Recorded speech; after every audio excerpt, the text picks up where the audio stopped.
तो स्टूडेंट्स यहाँ पे देखिए क्वेश्चन है कि when a function is invoked how many values can be return. तो भाई फंक्शन एक बार में एक ही वैल्यू रिटर्न करता है।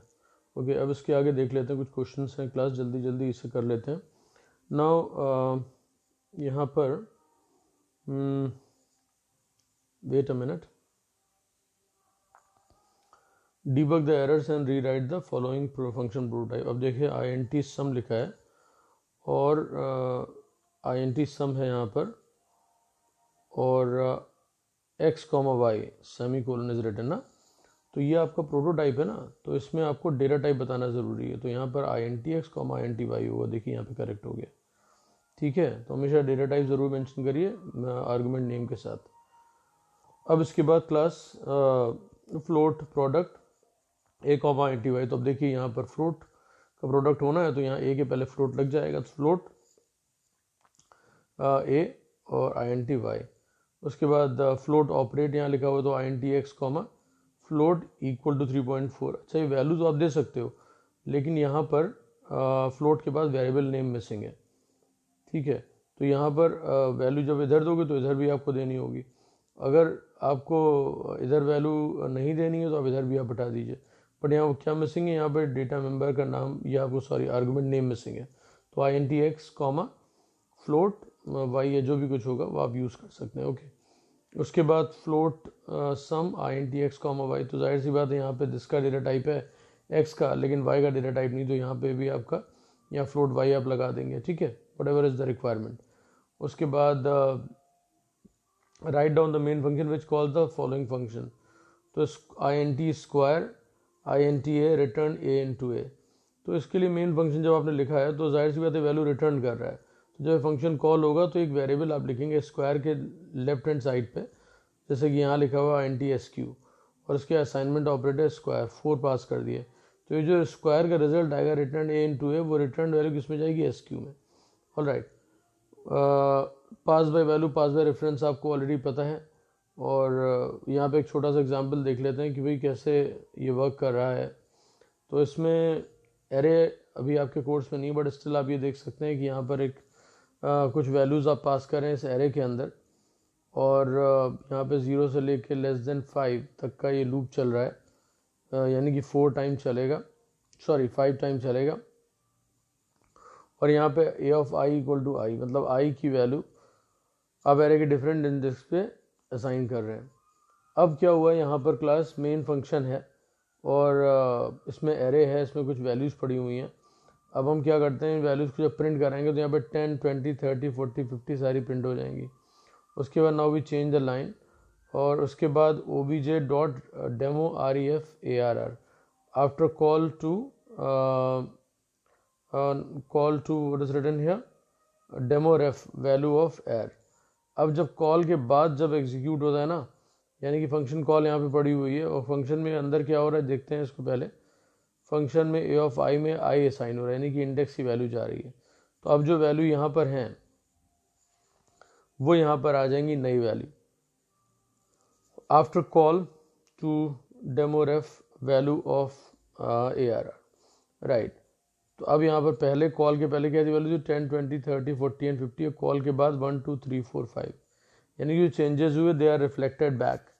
ये आपका कॉल बाय रेफरेंस है स्टूडेंट्स। उसके बाद इन व्हाट से does a function return a value. So return वो कब करता है, जब उसको कुछ वैल्यू फंक्शन बॉडी से बाहर की तरफ भेजनी होती तो वो यूज़ करता है। स्टूडेंट प्योर इम्प्योर फंक्शन सिर्फ इतना याद रखिए कि प्योर फंक्शन जो है स्टेट ऑफ द ऑब्जेक्ट को मॉडिफाई नहीं करता है, यानी कि data member of the object को मॉडिफाई नहीं करता है, और इम्प्योर फंक्शन जो है वो मॉडिफाई करता है, right, state of the object. बस आप इतना याद रखिए। उसके बाद write a function which is use to swap the values of the two memory location. तो इसमें क्या होता है, दो वैल्यू स्वैप करनी है। तो ए और बी यहाँ पे डाटा पास हुआ है, आर्गुमेंट है, और यहाँ पे int सी में ए असाइन कर दिया है, और a assignment operator b equal to c. तो यहाँ पर ये इंटरचेंज, भाई यहाँ पे 2 है, यहाँ पे 3 है, तो आपने थर्ड वेरिएबल में ए की वैल्यू 2 डाल दी। तो उसके बाद अब ये फ्री हो गया, अब ए में बी कॉपी कर लिया, राइट, और उसके बाद बी में हमने सी कॉपी कर ली, तो वैल्यू स्वैप हो जाएंगी, all right, without using third variable. ये भी एक टेक्निक है।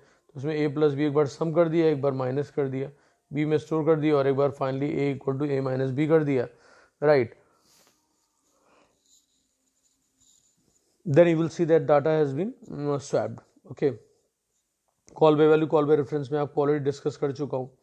तो ये सारे कंसेप्ट अपने दिमाग में क्लास याद रखिए. रिटर्न डेटा टाइप ये बताता है कि जिस तरह की वैल्यू मेथड रिटर्न करेगा तो रिटर्न डेटा टाइप डिसाइड करता है, और रिटर्न टाइप वॉइड होगा यानी कि कुछ भी रिटर्न नहीं कर रहा है.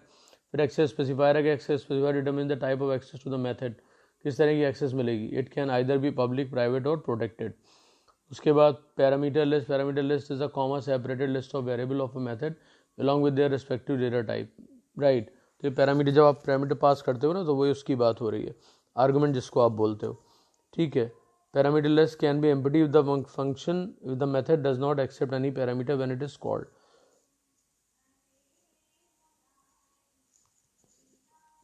Now after that class, recursive function क्या होता है. जो फंक्शन अपने आप को कॉल करते हैं रिकर्सिव फंक्शन है. ये आपके सिलेबस के स्कोप से बाहर है, but still you should be aware of that. Method signature क्या होता है भाई. सिग्नेचर जो है कंप्राइज द मेथड नेम आ जाता है, data types of the parameters, ये आपका मेथड सिग्नेचर है. For example consider the below method. अब INT सम, INT A, INT B, ये तो पूरा कैलिब्रेट साल दिखा है. This is basically the complete function definition. अब आपको अगर हम ये कैलिब्रेट बॉडी हटा दें या सेमीकोलन लगा दें तो ये बन जाएगा प्रोटोटाइप. बट लेकिन अगर मैं ये सब हटा दूँ, राइट, और यहाँ पे INT A, INT B के बजाय INT, INT तो इसको आपको बेसिकली, अगर आपको इसका मैसेज सिग्नेचर लिखना है तो just pick up the name of the function जो कि सम है, और फिर आर्गुमेंट्स के टाइप यानी कि INT के दो आर्गुमेंट है, INT, INT, that will become the method signature. तो ये स्टूडेंट्स आपको क्लियर रखना बहुत ज़रूरी है. Method signature, method function call. अच्छा, फंक्शन कॉल, फंक्शन इन्वोकेशन एक ही चीज़ होती है, राइट. और जब भी फंक्शन कॉल में कन्फ्यूजन हो तो आप math.pw की कॉल देख लिया, आपको समझ में आ जाएगा फंक्शन कैसे कॉल होता है. द ओनली थिंग इज वहाँ मैथ क्लास नेम लगा है, आप नॉर्मल फंक्शन कॉल करोगे तो आप ऑब्जेक्ट नेम लगाते हैं, राइट. और फंक्शन डेफिनीशन मतलब डिफाइन करना ज़रूरी, जो कि मैंने अभी दिखा रहा हूँ यहाँ सामने, राइट. तो ये आपके डिफरेंट चीज़ें एसोसिएटेड हैं. प्योर इम्प्योर मैंने आपको बता ही दिया. करली call by reference, call by value भी आपको मालूम है, right. Function of a return statement, तो जब भी हमें कुछ बाहर रिटर्न करना होता है फंक्शन को से के थ्रू, तो हम रिटर्न स्टेटमेंट यूज़ कर लेते हैं. यहाँ लिखा हुआ INT सम, INT A, INT B, INT C equal to A plus B return C. तो इसमें सम आ गया, उसके बाद C रिटर्न कर दिया गया. उसके बाद फॉर्मल एक्चुअल पैरामीटर में आपको ऑलरेडी बता चुका हूँ कि जो कि आपका फंक्शन डेफिनीशन में होते हैं वो आपके फॉर्मल पैरामीटर होते हैं. जो फंक्शन कॉल में होते हैं वो एक्चुअल पैरामीटर्स होते हैं, right. What is the role of the keyword void. Void का मतलब ये होता है कि that function does not return anything. उसके बाद function contain several return statement, how many of them will be executed. तो फंक्शन में जितने भी रिटर्न स्टेटमेंट हो लेकिन एग्जीक्यूट सिर्फ एक ही करेगा, ऑलराइट. उसके बाद which OOPs principle implements function overloading. तो जाहिर सी बात है polymorphism. Poly means many, morph means form. तो ये फंक्शन ओवरलोडिंग ऐसा कंसेप्ट है जो कि पॉलीमॉर्फिज्म को इम्प्लीमेंट करता है, right. How are the following data pass to a function. तो प्रिमिटिव टाइप अगर है तो कॉल बाय वैल्यू है, और अगर रेफरेंस टाइप है यानी कि क्लास है, एरे वगैरह, तो उसके लिए आप जो है कॉल बाय रेफरेंस होता है. Give the output of the following function definition and also right the mathematical operation they carry out. तो इसमें और टेस्ट 1 है INT n.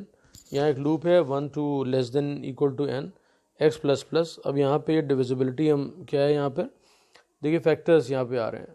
जब जितने से नंबर डिविजिबल है सारे फैक्टर चेक हो रहे हैं और ये प्रिंट हो जा रहे हैं. अब यहाँ 12 पास हुआ, अगर ये कह रहे हैं 12 अगर पास किया आपने n में, तो भाई n के सारे फैक्टर निकल आएंगे, बिकॉज 1 से लेकर हम 12 तक उसको डिवाइड कर रहे हैं.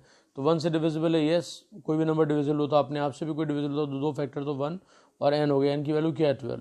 उसके अलावा ये 2 से डिविजिबल है 12, 3 से डिविजिबल है, 4 से डिविजिबल है 4 आ जाएगा, 5 से नहीं है, 6 से डिविजिबल है, 7 से नहीं है, 8 से नहीं है, 9 से नहीं है, एंड 10 से नहीं है, 11 से नहीं है, एंड 12 से डिविजिबल है, राइट. तो ये सारे जहाँ से डिविजिबल है वो प्रिंट हो जाएंगे. तो यहाँ पर 1 2 3 4 6 एंड 12 ये प्रिंट हो गए. Function finds the factors of n, ये तो मैं आपको अभी बताया मैंने. तो उसके बाद जो है test 2 INT A, INT B while a not equal to b, if a greater than b, a equal to a minus b, else a equal to b minus a. अब यहाँ पे ये प्रिंट हो जाएगा। अब यहाँ पे हो क्या रहा है कि 4 and 17 पास किए जाएँ अगर, तो ये कह रहा है कि जब तक लूप चलेगा जब तक ए और बी बराबर ना हो, दैट्स फाइन। उसके बाद ए ग्रेटर देन बी, अगर ए ग्रेटर से बी से बड़ा है तो ए में 4 है, बी में 17 है, तो दिस फॉल्स।